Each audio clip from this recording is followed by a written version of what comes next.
Hi there.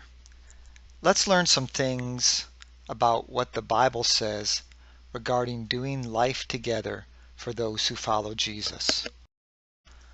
Of course, a real relationship with Jesus first requires your own personal experience and belief. But in Hebrews 10:25, it tells the followers of Jesus to not give up on meeting together and encouraging one another, therefore continuing to relate to one another. For most people, that means going to church.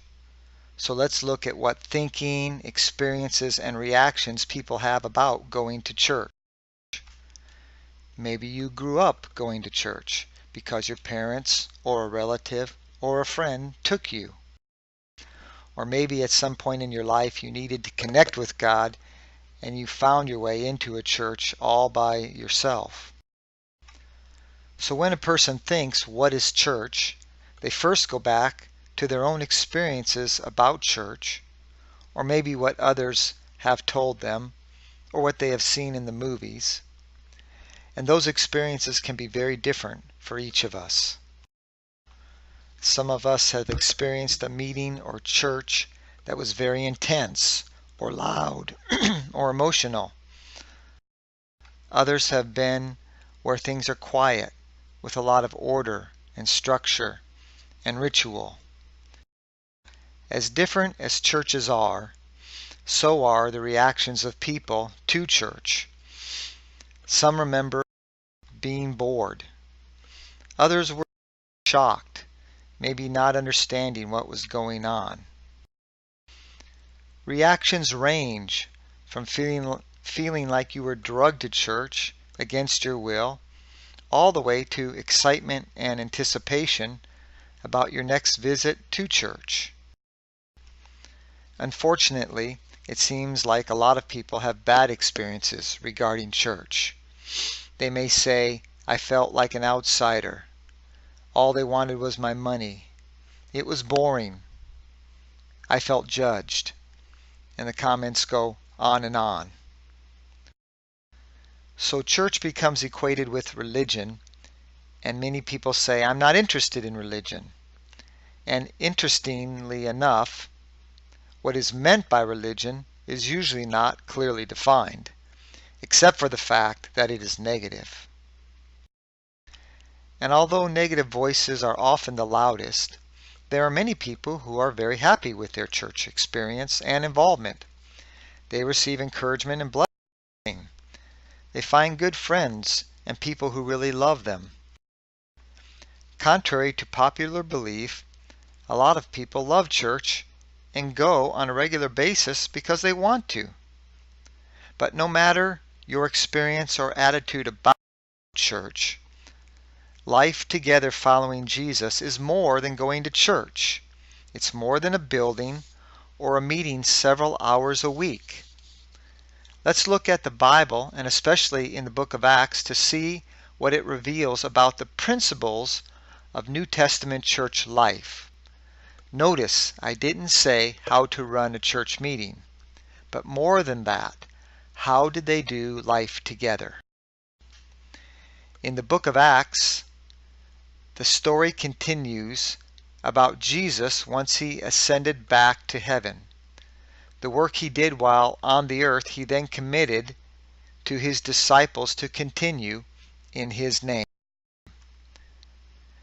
This story is about the start of the church and its adventure for the first 30 or 40 years. What foundations did they set at the very beginning, and what did they do in the first generation? Can this 2,000-year-old story help us today?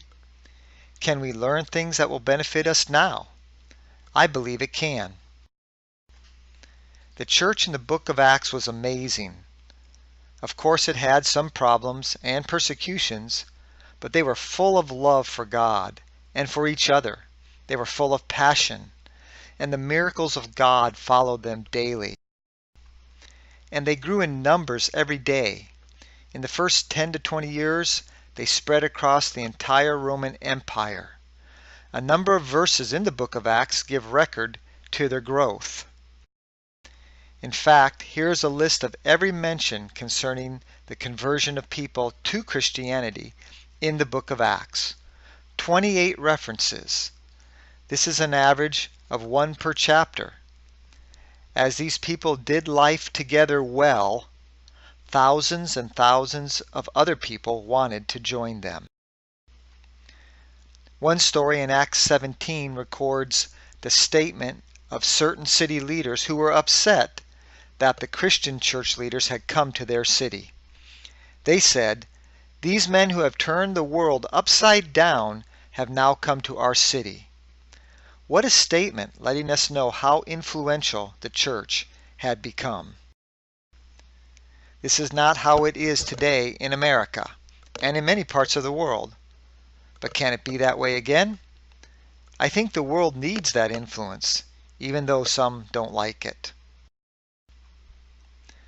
So as we look into the book of Acts and later into other parts of the Bible, we will discover wisdom and gain understanding from the principles of God we find there.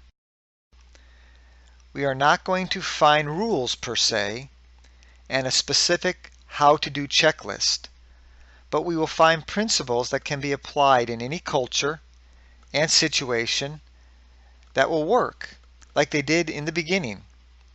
I like this quote from President Franklin Roosevelt. So I hope you will check out the future videos posted here as we dig into discovering and dissecting these principles as we redefine church and church life according to Bible truth. Have a wonderful day.